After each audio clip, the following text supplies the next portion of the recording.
Welcome to Cultimatum, the culture of cults, a podcast dedicated to supporting survivors of cults and human trafficking. This show is hosted by myself, Anonymous Andrew. And my name is Melody. I'm going to be Andrew's co-host. I'm also a cult survivor myself from a cult called the House of Yahweh. I am a cult advocate and creator and administrator of a cult support group on Facebook called Cult Escape and Recovery. For guests on our show, we do want them to understand that we respect privacy concerns. You can always remain anonymous or use a fake name. And Melody, this is a safe haven for those who have been in a cult, survived, and escaped, and are now on a journey of recovery, trying to put their life back together. So join us as we learn together about the culture of cults. And Andrew, we also want to add a trigger warning that some episodes may contain explicit subjects including sex abuse, rape, human trafficking, suicide, and other potentially disturbing topics. Welcome to Cultimatum, the culture of cults. And my name is Anonymous Andrew. And hello, Melody. Hello, Andrew. Today we have an interview with a young lady named Jessica, who was a member of the IFB, Independent Fundamentalist Baptist. And she comes on the show. She tells her story. I don't think it was easy for her, but I think she for being so fresh out, she does a good job. She struggled a little bit, but you have to expect that she's only, I think, a year out, if I remember correctly. So we'll listen to Jessica's story, and then you and I will talk on the other side. Absolutely. Let's get on to it. Here's Jessica.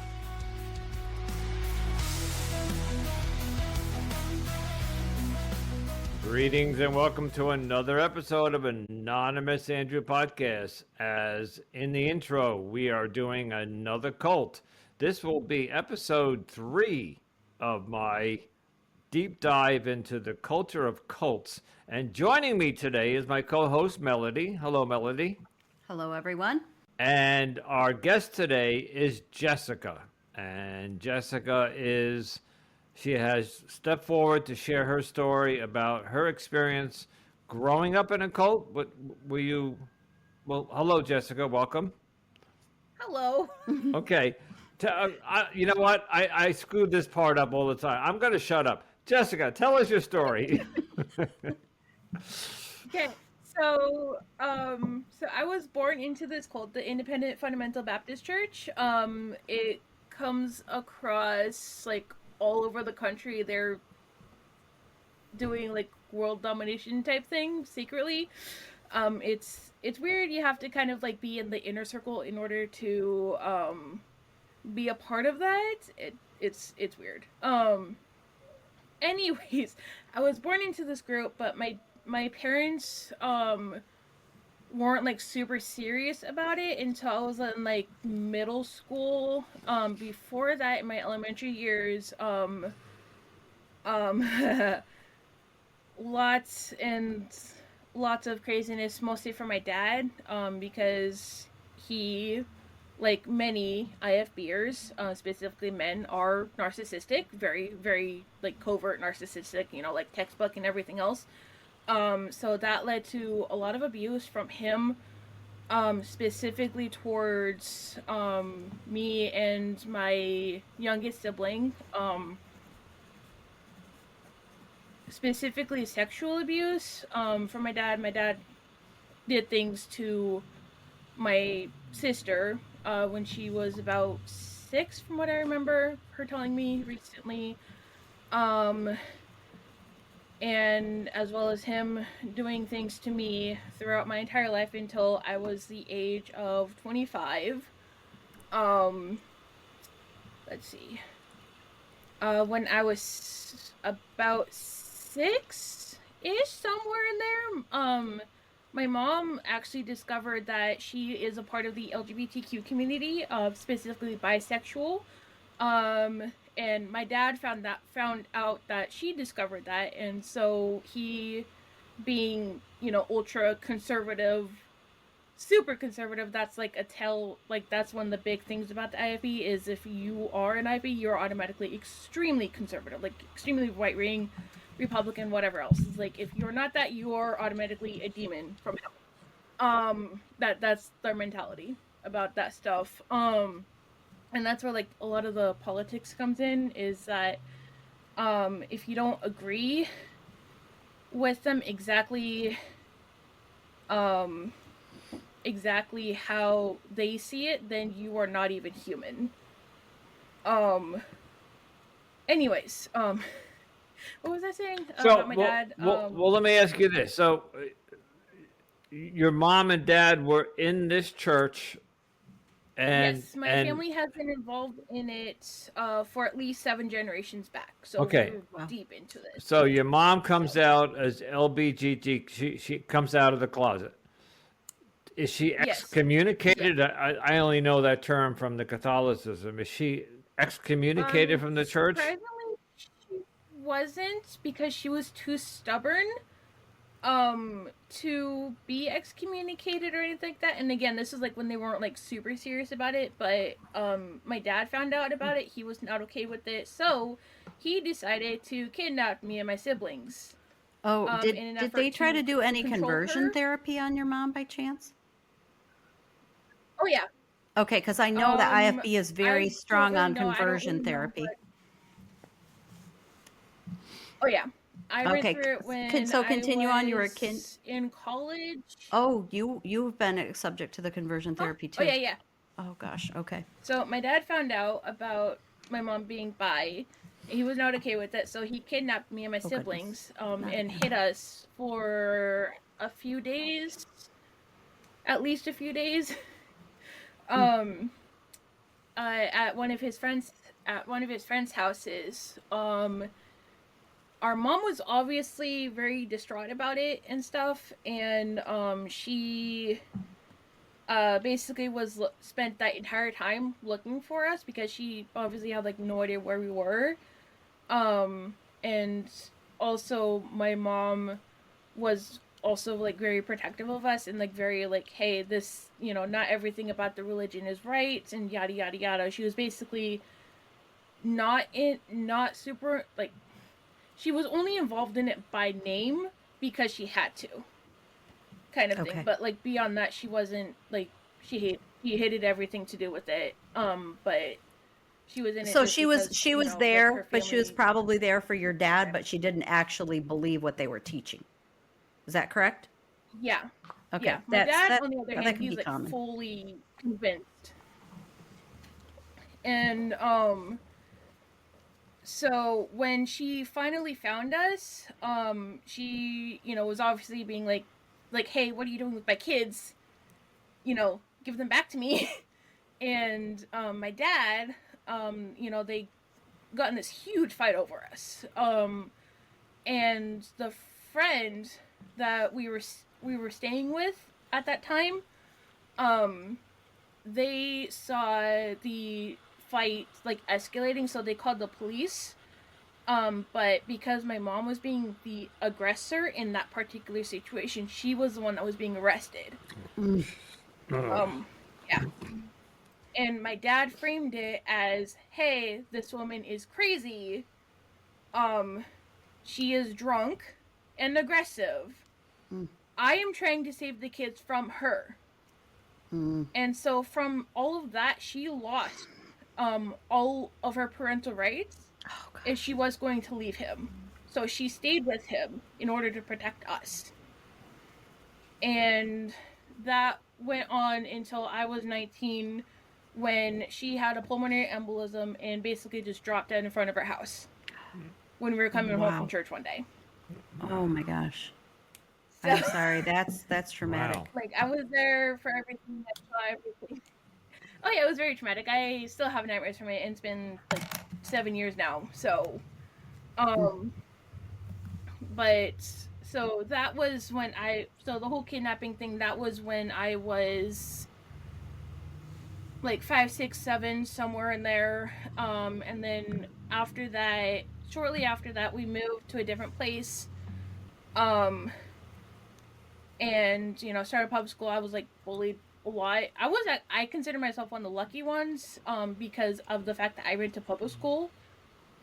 Most IFBers don't get that chance. They're either homeschooled or sent to Christian school, which is just brainwashing grounds. And the ones that are in homeschool, like most of them don't get the proper education. Like the Christian schools at least keep up with like the legal stuff that's required that's in like the public school stuff, so that that way they can get into college.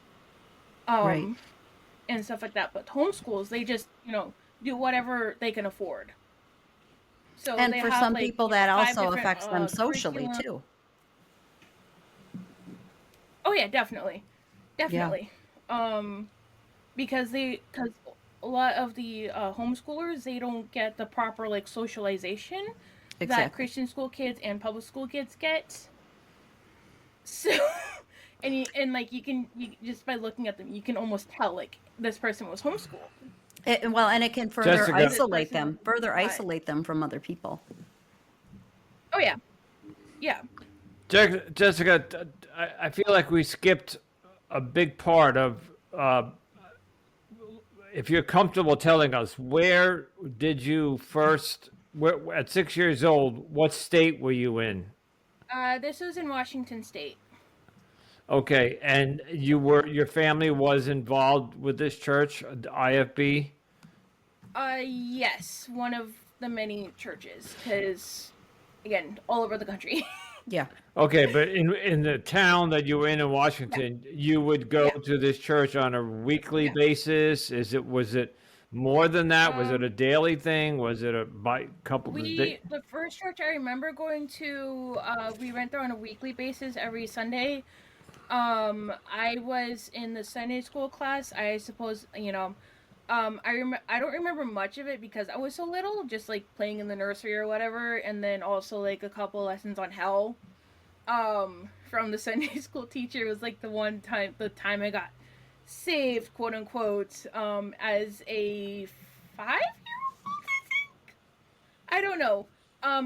From that one, I just remember, the Sunday school teacher teaching the whole lesson on Lazarus and the rich man and stuff like that, from the Bible, about, like it was graphic, like what she taught and stuff like that. I was like, hey, if you do not do this, or if you are like greedy, or if you have like sin in your life and you don't confess that to God and accept Jesus into your heart, it's like you're gonna burn in hell forever. And it's like, I was a 6-year-old child at that time. I didn't understand it. That's pretty frightening. I don't want to burn in fire forever. Yeah. So like I did the whole like getting saved thing or whatever, and then the pastor of that church, he gave me this like certificate thing or whatever, and like a Bible, and I'm like, okay, I guess I'm saved now, yay. And then I had like a lot of doubts with that, like when I was growing up, because of like what I saw with my dad. Going into like through elementary school and into middle school and stuff like that. And so like I would take, the lack of going to church, because we would go to church sometimes, like my dad would find a church for us to go to that, let's try to go to that one like every week. And then something happened, and then we just like stopped going completely, almost, or we would at least try to make the Easter and Christmas services there. But eventually we would just like stop going altogether, and like we would find another church, go to that one for a few years, yada yada yada, and like the cycle like repeats itself. This was all in the state of Washington? Yes. And so they were why all was he different jumping IFBs? from church to church? Yeah, they're all different IFBs. The main reason is because we kept moving, because we could never afford. We were too poor to afford rent consistently for our housing, so we constantly had to move. And then our car kept breaking down. So it was just mainly finances that kept us from going to one specific church.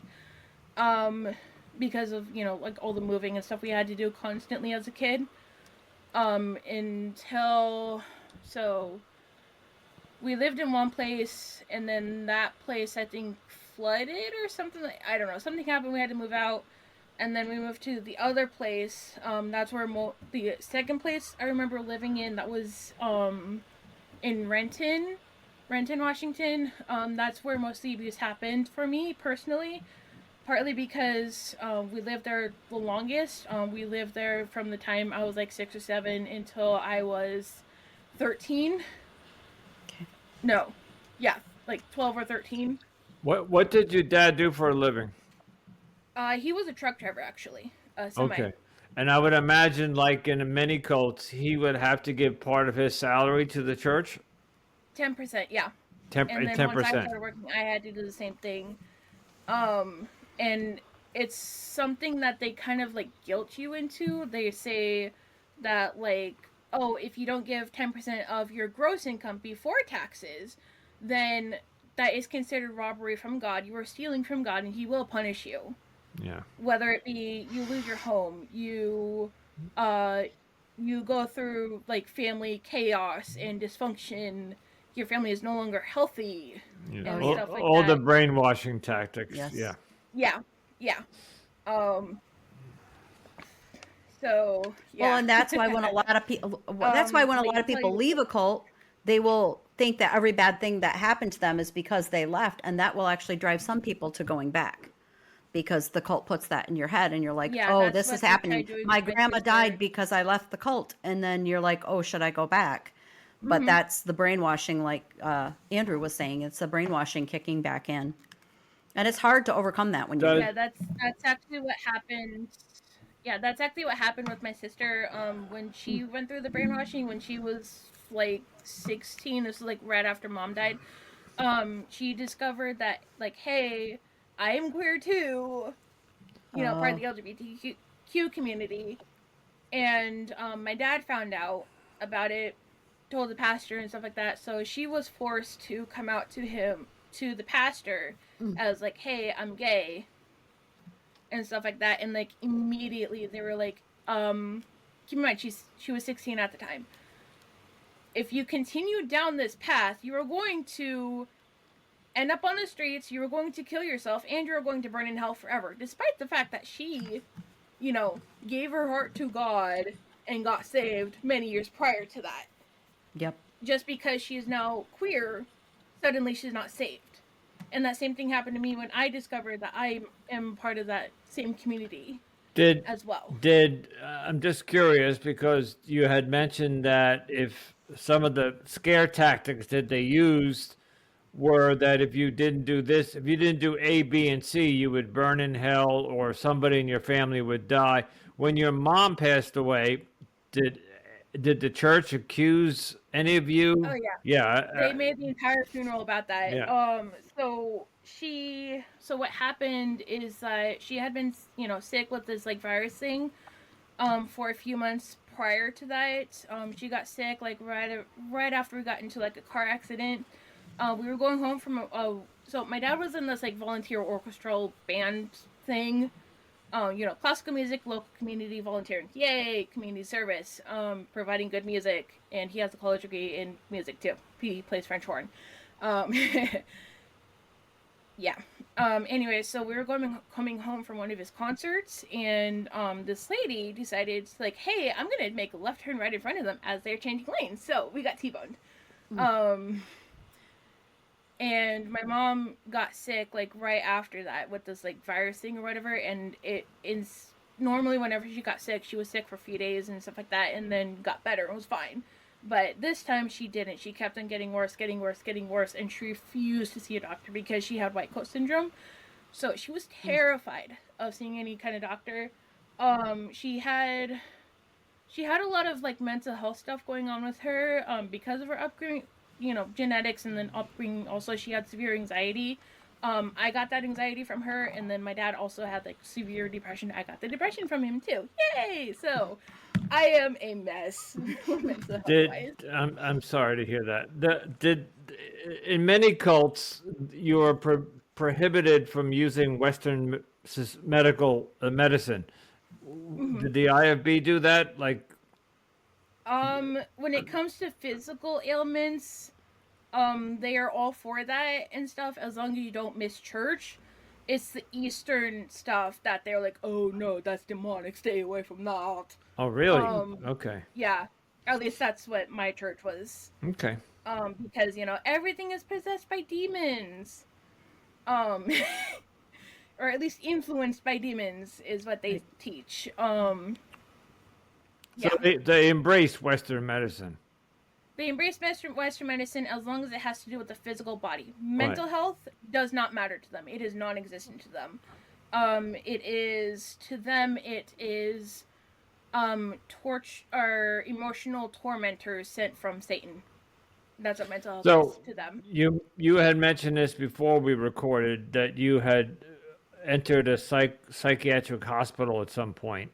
Yes. That was because when I escaped 11 months ago. It'll be 1 year on May 6th. That was my official escape day.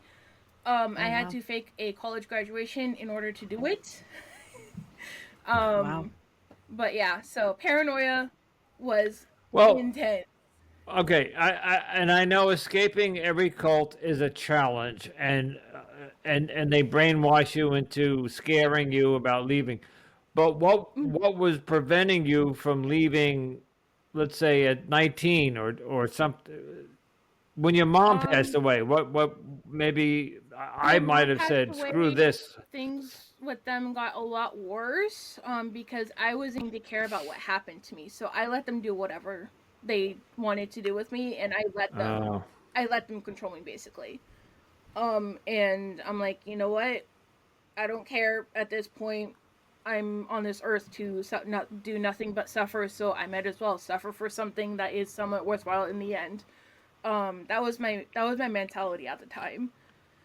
No, that was the brainwashing. They brainwashed you into that. Yeah. Agreed. That yeah. Trauma. You were brought up being told to follow this church and follow their teachings, and you went to their schooling, and so at even whether you're 14 or 16 or 19 or 20, you can't really think for yourself because the only thing that you know is all the teachings from them. Am I correct? Yeah. Oh, especially being born into it. You had no other exposure. Yeah. Especially, right. It's like I literally that's one of the big things that kept me from it because I knew nothing else outside of the church. Aside from the little bit of exposure I got from public school. Hello.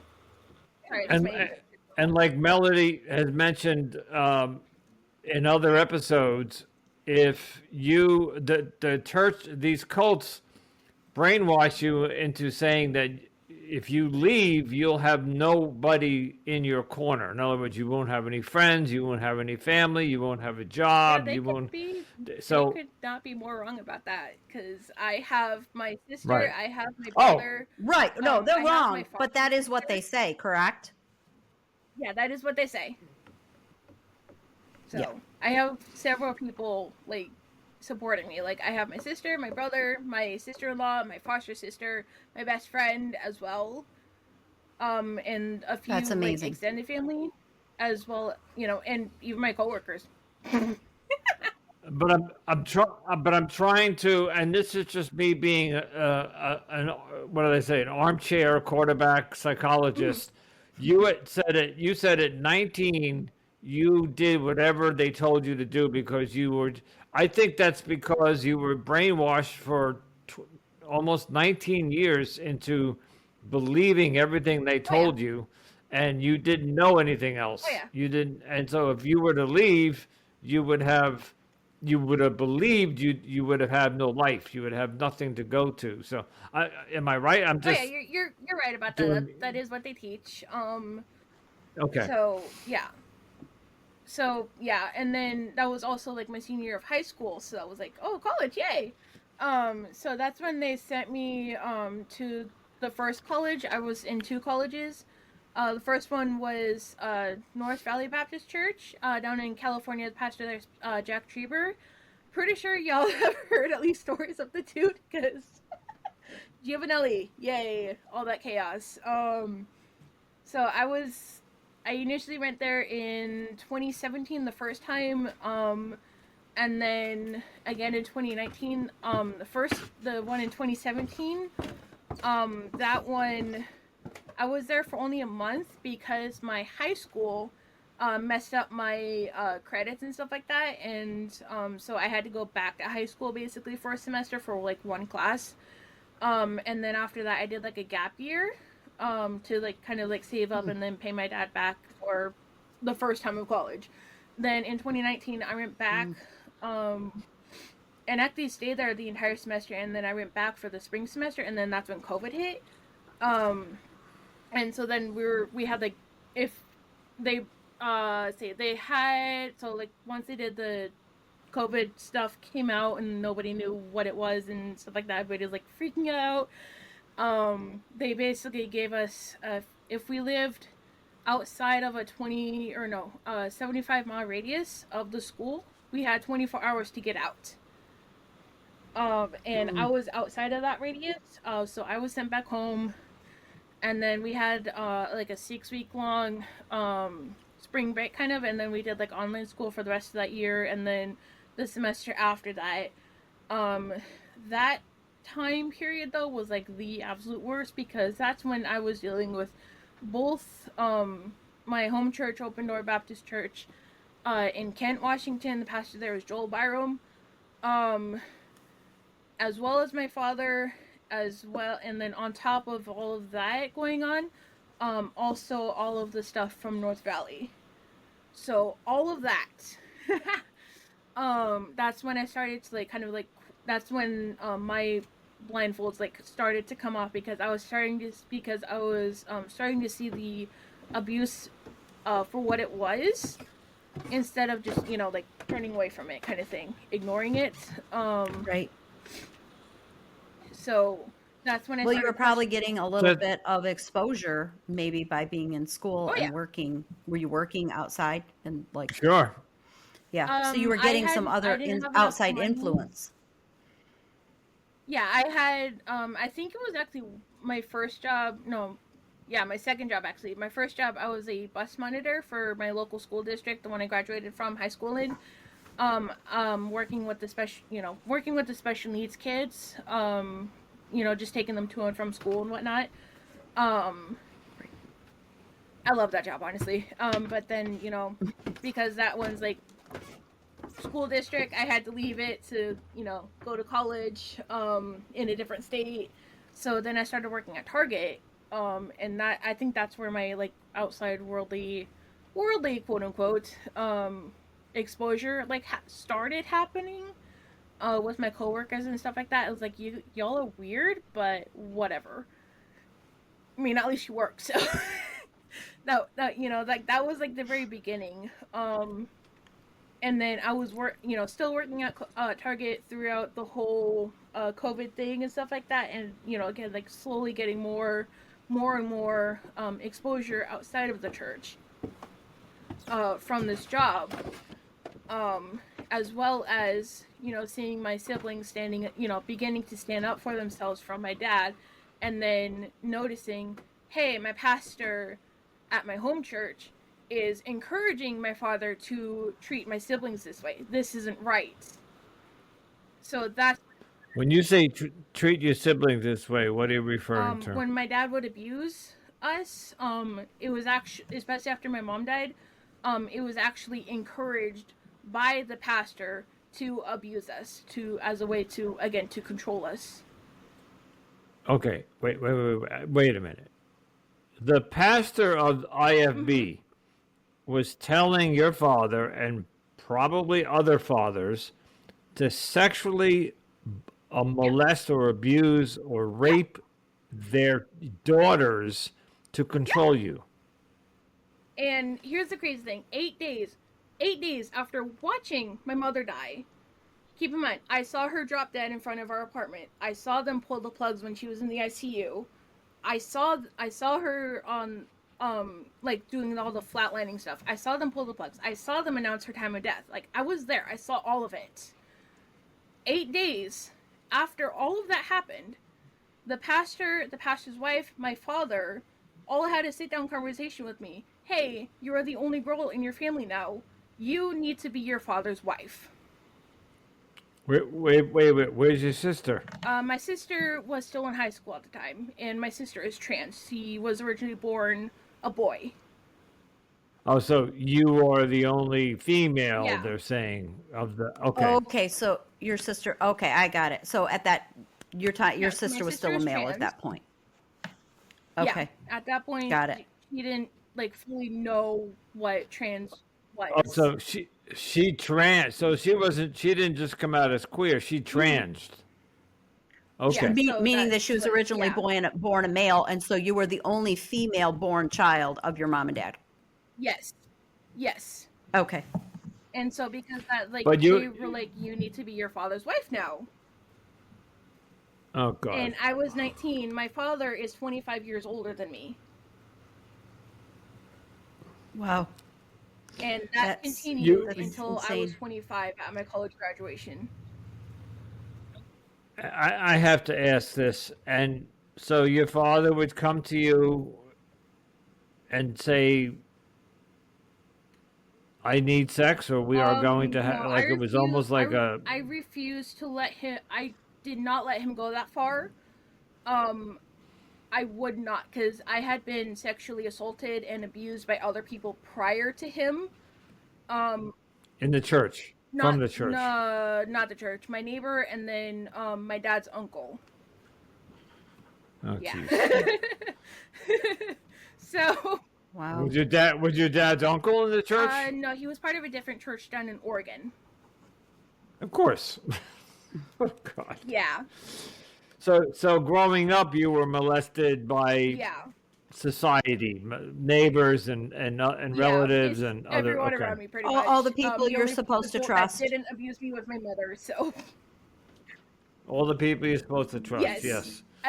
nearly every single adult that I interacted with at some point did abuse me. So I've seen all of it. The only thing So that hasn't happened to me is di- getting sold into trafficking stuff. So I've seen all of it. Wow. So yeah. By the way, I have a... I don't want to say spy, but I have somebody that's working with me, looking at groups on Facebook to see where I'm going to go next in 6 months. And there's a bunch of groups about human trafficking and survivors of yeah, that. So, that's about the only thing that didn't happen to me, which I'm kind of shocked at, knowing how my dad is, and knowing how the church is, and apparently that is a thing in the IFB, trafficking. yeah. Which I just learned about So- like last month, so it's like, what is this? But it's like looking into it, it kind of makes sense. So So I'm sorry, I have to ask this. Did your... Because I think you mentioned it before we recorded. Did your father ever molest you at all in any sense of the word? he did. I don't have any memories of him like molesting me, in the sense of molesting is, but he definitely did fondle me at several points. Okay. So Okay. like Well, I would say that's molestation. I have several pictures of it on my phone. Yeah. You know, from college graduation and stuff like that. So, which I believe right now we are in process of getting evidence of these things happening to us, and then like eventually like taking it to the authorities and whatnot, is like getting him like reported like, hey, this man is not safe to be around children. So. Right. Good. And by authorities, So- you don't mean church authorities. You mean legal No, authorities, correct? No, like police. The legal authorities of police officers. Yeah, like stuff yes, that. like government authorities. Okay. Okay. Yes. So you're coming up on your anniversary of your 1 year escape from the cult. Are you still in touch with your father? I cut him off. I cut him off the day I escaped. The day I left. I'm currently living with my sister, actually. Oh, good. And she has been like one of the best, most amazing supports that I have had. So When did she leave the church? She left basically right after she discovered that she was queer. And then but she couldn't like leave Okay, so until she was before you. basically kicked out. Yeah. Mm. Yeah, so she left when I was like in the beginning of college basically. So, And do any of your but she stopped siblings going. have a contact with your dad? No, we're all very strictly no contact. Okay. And he respects that. He doesn't try to reach there out. Let's see. My brother like is limited contact right now only because he kind of wants to kind of keep tabs on him and like update us on stuff that is like going on and stuff like that. But beyond that, Okay. no contact. So. So you're looking into with the authorities on to bring charges against him? Yes. Okay.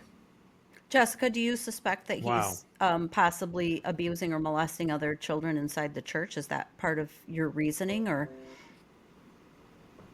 Just knowing the kind of person he is and what he did to both me and my sister when we were kids, Right. that is like the biggest reason for it. So.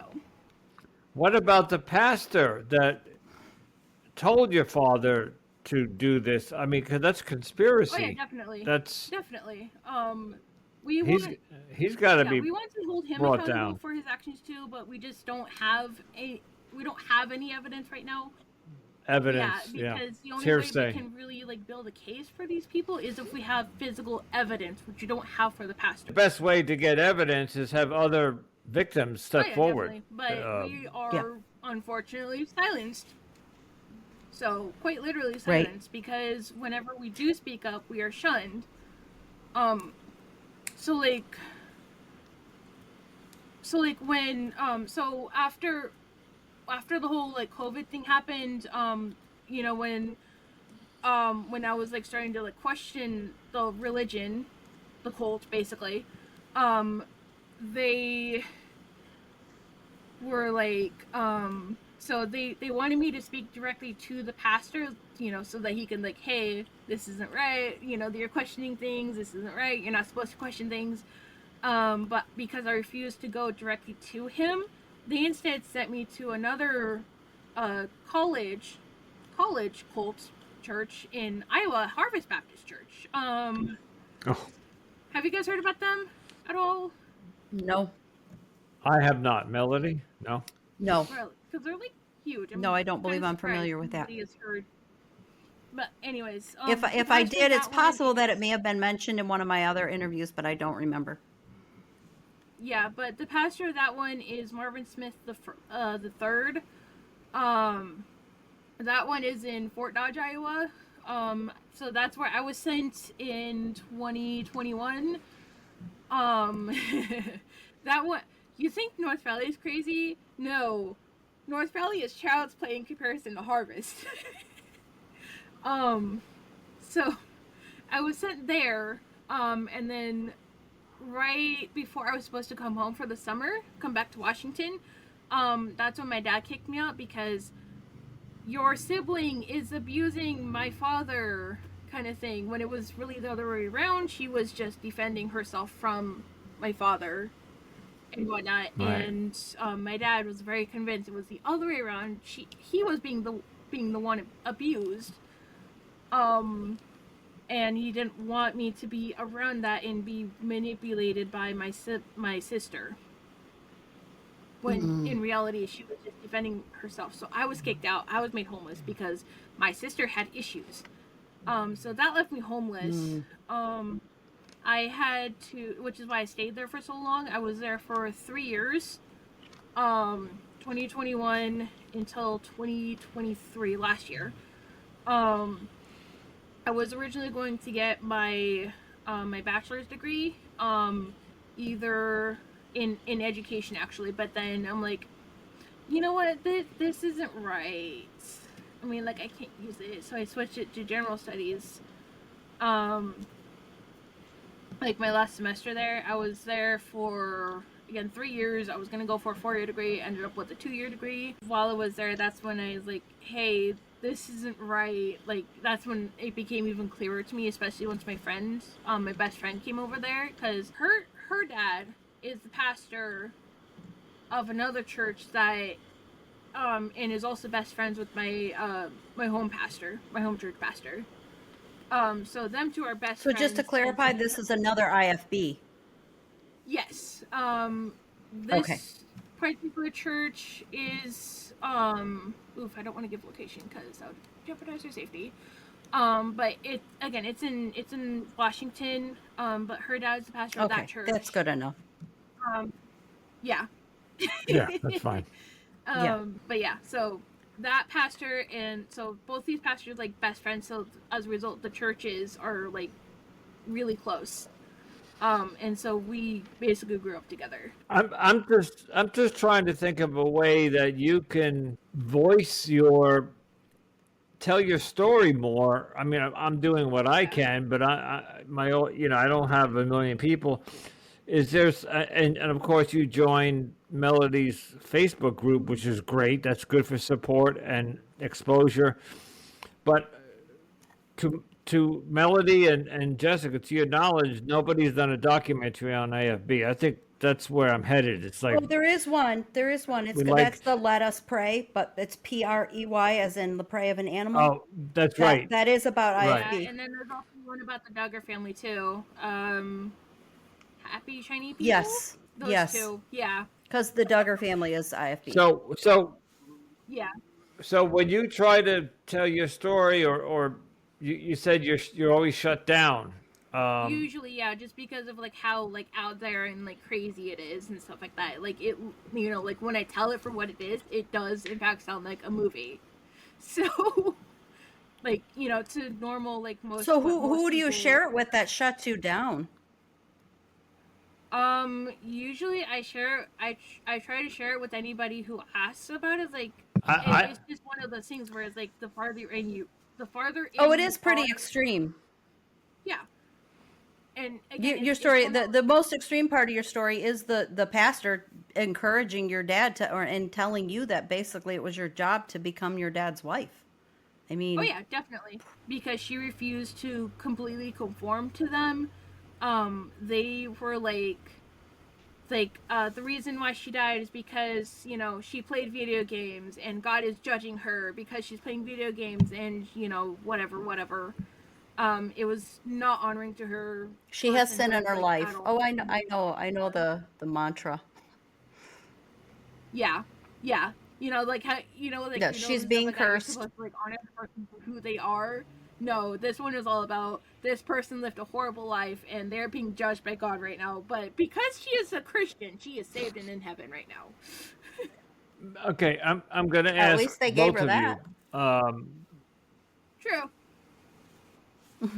I'm going to ask both of you this because I don't know. How big is IFB? Is there like a church in every state? Have they gone international?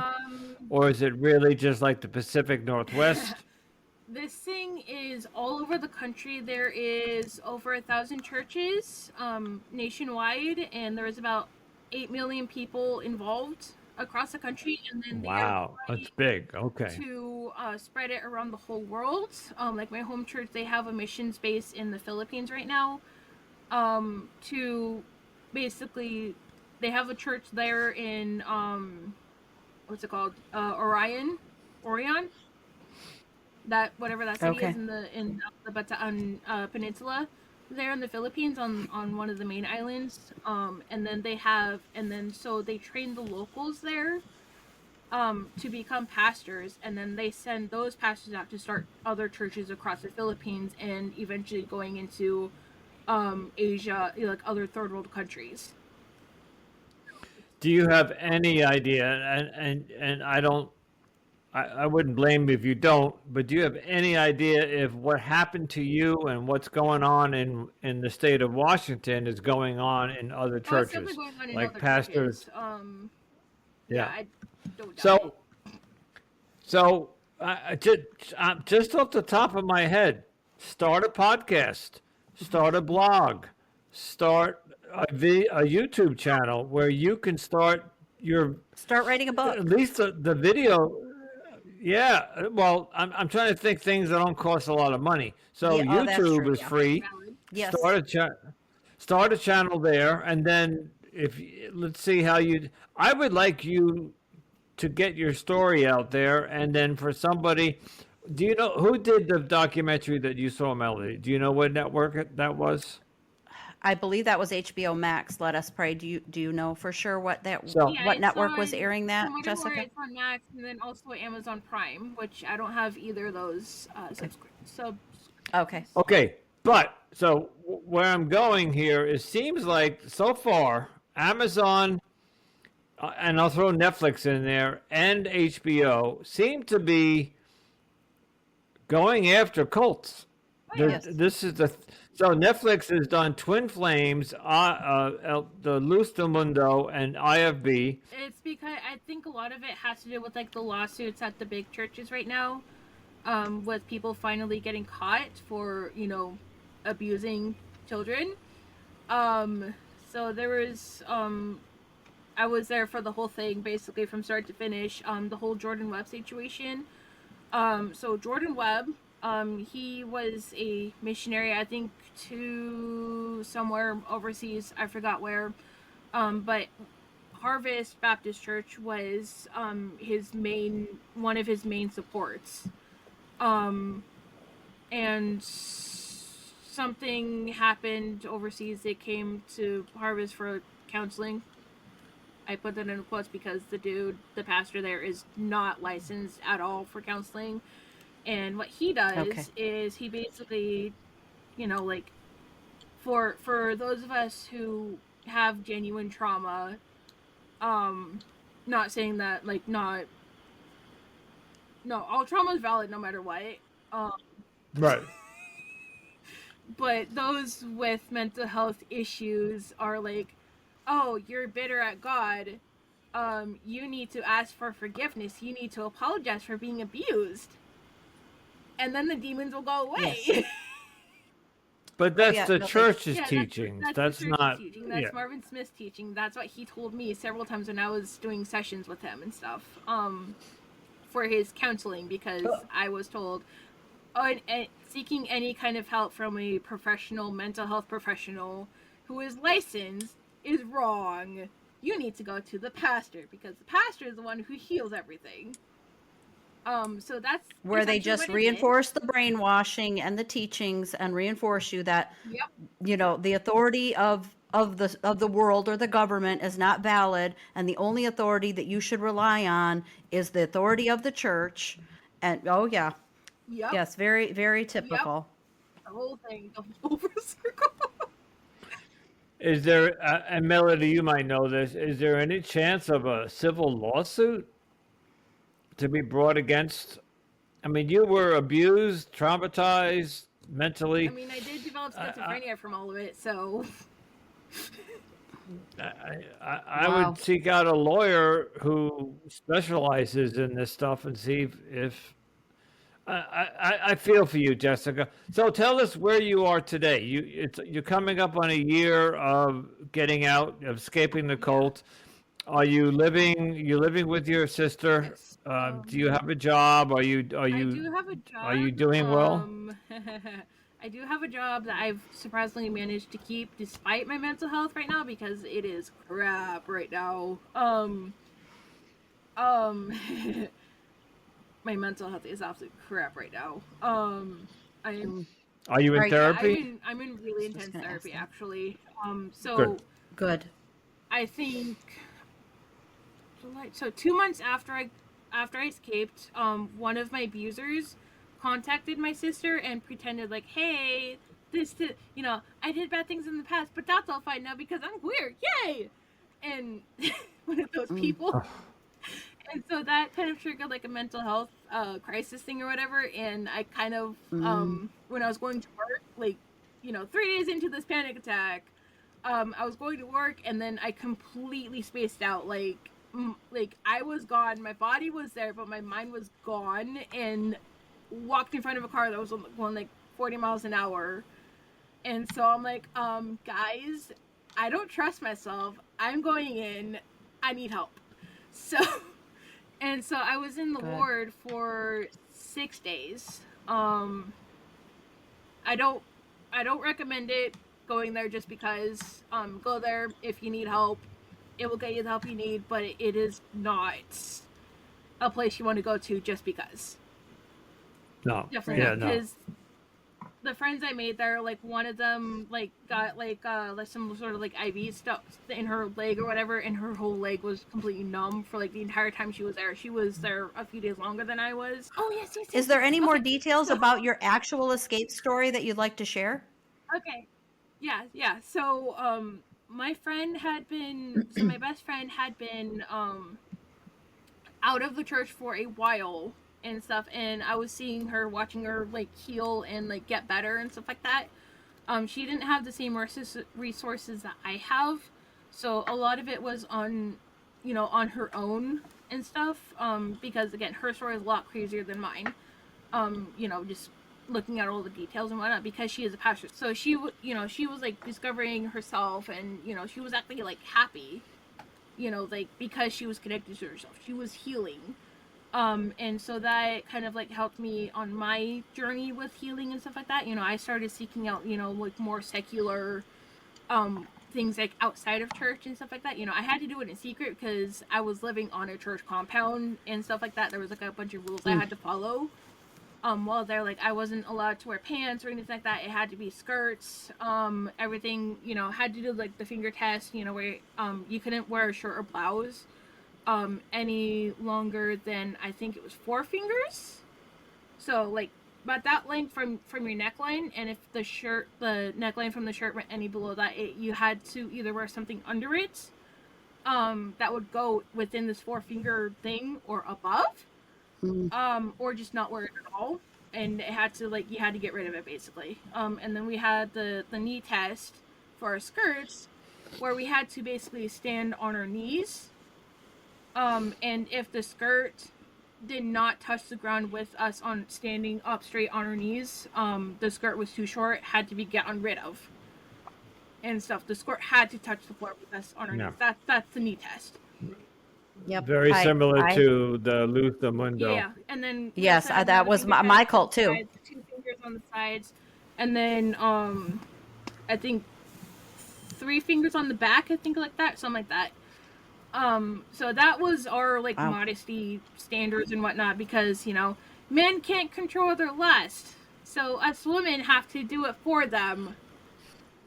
Well, listen, if you look in the Muslim faith, the women wear burqas where they cover their entire body. So it's not uncommon in the religious sect, whether it's a cult or an actual religion, even in the Catholic Church. When I grew up in the Catholic Church and I went to Catholic school, and the girls wore skirts, but they had to be like 2 inches from their knees, and the blouses had to be buttoned up, but that was 40 years ago, and I don't know. This was like a year. This is now. Oh yeah, no, it's very much real, and I listen. I work in Queens, New York, and I saw a woman and a husband getting into a car, and the woman was full burqa. The only thing she had was the eyes. Full, and he was so it's very much alive and yes. part of many cultures today. So it's, even though this stuff is happening now, it's like they're stuck. Like the cult is stuck in the before the 60s. It's, and it's not going to change. It's the way to control you. Yeah, it's the way to control you, and it's the way that the men can also. I'm not going to armchair quarterback again. Okay, we have to wrap this up. Jessica, is there anything else that maybe we passed over or skipped, or anything you'd like to tell the audience? The escape story hasn't finished yet. So I discovered, so with all the healing and stuff, I began to heal, and from that I discovered that I am also, part of the LGBTQ community. I am aro A, so I don't experience any kind of attraction to anybody whatsoever, and that in the IFB is seen as wrong. They encourage it if you have a choice, but I didn't have a choice in that because I was born to not have this attraction to other people, at all. And so all of a sudden that was seen as, oh no, wrong, wicked, no, die, kind of stuff. And so I was like, you know what? Y'all are treating me differently because I am actually accepting my sexuality, and you are not. So I am going to find a way to leave. Bye. And so that's when I like kind of like started, to contemplate like, hey, what is my life going to look like after I leave versus what's going to happen if I stay? And I'd rather, A lot yeah, better. I ultimately decided to leave, obviously, because I felt like I couldn't accept me for me if I were to stay. And so that's like what made me leave. It's like the acceptance of me, basically. And so I started to formulate a plan. I was like, okay, so graduation is coming up. I have enough credits to graduate with a 2-year degree. Even though I'm supposed to stay here for a 4-year degree. I was a 3rd-year student then. And then once I told people like, hey, I did the whole Baptist language or whatever for the whole thing because I had to pretend that like, hey, I'm following God's will. God's plan has changed for my life. He wants me to graduate early with the 2-year instead. And so I had to play that card and stuff like that because they teach the women how to manipulate men. Right. It's Sure. Oh my gosh, I have gotten away with so much because of that. Oh my gosh. But Jessica, you are free now, and you can. I know this is easier said than done, but you are a free thinker now. You can. What you need to do is have somebody deprogram Yeah, you. I'm trying to find resources that will help me do that and stuff like that. So Yeah. that's part of the Good. therapy. God wants me to graduate early with a 2-year degree. So that's basically what it was. Like, I want to leave on good terms with everybody because like I did make some good friends while I was there at Harvest. Good people, just blindfolded as heck. Like super blindfolded. Like a lot of them were born into it like I was. They don't know any better. What they do with their life is up to them, and I respect that. And just as I want them to respect my choices. Because we're all human, right? We're all human. Right. We all have. Well, everybody who escapes is going to have a different path in their Right, life. definitely, and mine Um, just didn't align with theirs. So, yeah, you do what you need to do for yeah, you, and and you don't worry yeah, about. that's what it came down to. Um, And so it's like I am graduating this year. I do not care what you all Good. say. I am graduating. I am leaving. I do not care. And so that was for like that last semester. That was my goal. I am going to graduate this year. I do not care what I have to do to graduate. I will leave. And so I was going to I was initially going to drive my car back to Washington. But like a month before I was supposed to leave, my car broke down. I hit a patch of ice, nearly drove off a bridge, messed up the shock system. Couldn't afford to fix it, so I had to sell it, and then I ended up taking a train. Um, but the train was leaving. The nearest one was actually in Minnesota, so I had to find a way to get from Iowa to Minnesota without a car. So we were like, okay, we're gonna take the Greyhound. Greyhound never showed up, so we're like, can we have a ride? So our friend with the car drove us. Was this to attend This the was graduation? after graduation. Yeah. So Okay. with the graduation ceremony and stuff like that, like everybody was there. My dad was there. My stepmom was there. My home church pastor was there. Everybody was there. Hold on. You said Oh stepmom. yeah, yeah. Sorry. Where did she? So after my mom died, my dad got remarried again. Yeah, where did stepmom come from? Sorry, I forgot to mention that. 2 years before I left, my dad got remarried. So it Okay. was either 1 year or 2 years Okay. before I left. But yeah, my dad got remarried. And of course she's in the church, right? They are actually in Texas right now. No, but is she part of the church, IFB? Yes. Your stepmom? Yes. Yeah. Okay. Of course she is. Just as crazy. She actually drugged me once. So Oh, gosh. yeah. Jessica. I stayed at their house for Christmas. That was my last Christmas in the cult. and she gave me a bunch of melatonin, as like a control mechanism thing or whatever.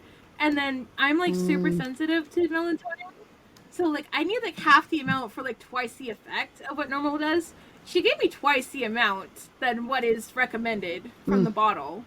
The entire time I was there, every single day. And I was in a really bad mood the entire time I was there. And then she was like, why are you in such a bad mood? Why do you hate me so much? I'm like, you drugged me? Ma'am, this is your fault? I think there may have been an agenda behind there. Right. Maybe trying to knock you out. Just pure speculation, but Yeah. okay, ladies, we have to wrap this up. We're up against. We're actually over an hour. So, Jessica, I cannot thank you enough for coming forward. You're right. This story it sounds like a book or a movie, and it should be. And I wish maybe someday somebody will approach you for your story. I encourage you to keep getting the story out there, however you can do That's it. definitely my And plan. So. yeah, good. And if anything we can do, and of course, thanks to Melody because you're in the group Melody formed. Hopefully, you'll keep participating in that group. Help, which will support you there, and maybe you can help others as well. I wish you to So, continue healing and continue treating your mental health too. That's Right, very definitely. important. Yeah, Yeah. schizophrenia Yeah. is not a fun condition to live with. I do not recommend getting it. It is a lifelong chronic thing. It cannot be cured. Right. But it can be treated. So. yeah, and you Right. can live with it. Yep. So I live with bipolar Yes. disorder. It's horrible, but it can be lived with. So, okay, ladies, thank you so much for joining us. A fantastic. Unfortunate, fantastic interview, only because we not only got through the whole interview without any technical difficulties, but Jessica was phenomenal in telling her story. So I want to thank you Yeah, so no much. problem. All right. Yes, thank you, Jessica. All right. Thank you, Andrew. No problem. Really All enjoyed right. it. So. Wow, Andrew. Jessica's story was shocking. Parts of it were heartbreaking, but you have to give her credit for being brave and strong enough to share her story and strong enough to leave when she did. And I think she still has a lot of recovering to do, but she seems like a very resilient girl. And we so appreciate her coming on the show and sharing her story with all of us. And hopefully her story will inspire someone out there.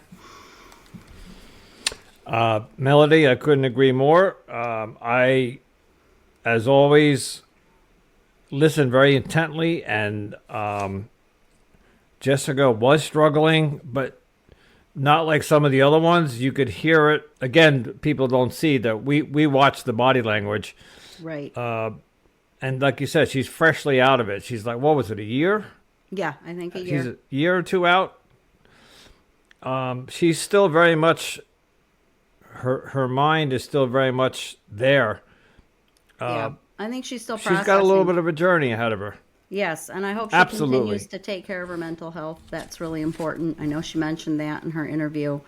And I hope she focuses on that and gets herself, all of the support and help that she needs to keep moving forward. And it sounds like she does have a really good support system with her family there, which is always nice to see. And it's nice when people have that. It does help. I remember in the middle of the interview, we had talked about that a lot of cults tell you that when you leave, you're not going to have any support. You'll have nowhere to go. And she corrected us. She said, Yes.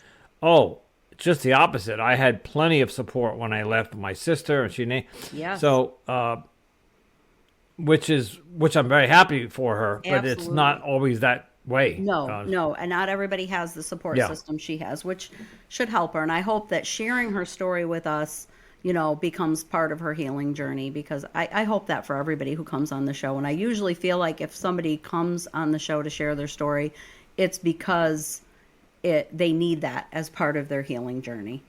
And I feel like she got something out again. of that. And again, I'll parallel it to my podcast, how I healed through the podcast by just talking about it.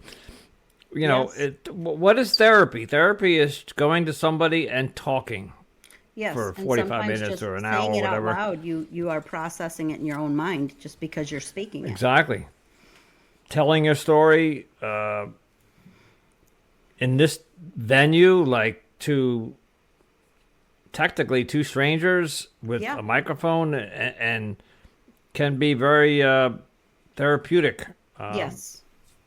And you can tell that because we have a lot of people coming forward that want to tell their story. Yes. And yeah, we have not had a shortage of guests. Let's just put it that way. That has not been a problem. Not at for all. us. No, and we haven't really even touched on the human trafficking. Wait till we start working on that. Just bear which I'm working on, but a little bit with Rebecca's story, but yeah, with that, and we haven't dropped her story yet, but you guys will hear about her later. No. Yes, Rebecca has a very yes, that's a, well, you know what? I won't give too much away. We're just going to drop a little hint of it. Yeah. So it was pretty. Let's put it this way: it caught us off guard. Yes. Her story, the ending of it, for sure. So, all right. So, well, we just want to ask everybody out there to support our show by rating us on Apple or Spotify or wherever you listen. Actually, I think only Apple and Spotify let you rate. I think Andrew corrected me on that one. I think I said on the other one. I believe that's correct. Yep. So, and also please follow, share, and continue listening to all our latest episodes. And you can also show your support by joining our Facebook community under the name Cultimatum. We have a group on Facebook called Cultimatum. If you'd like to share your story with us, you can email us at cultimatumpodcast@gmail.com. And as an ex-cult member, if you're looking for extra support, you can find that at the Cult Escape and Recovery Book group, which is also on Facebook. And if you'd like to hear more of me, you can find me on my other podcast, Anonymous Andrew Podcast, Life and the Choices We Make, which started this whole thing. So this is how we got here. So, all right, Melody. Yes, I think it was a great episode, and everyone. we'll talk next week. Yes, absolutely. Bye-bye.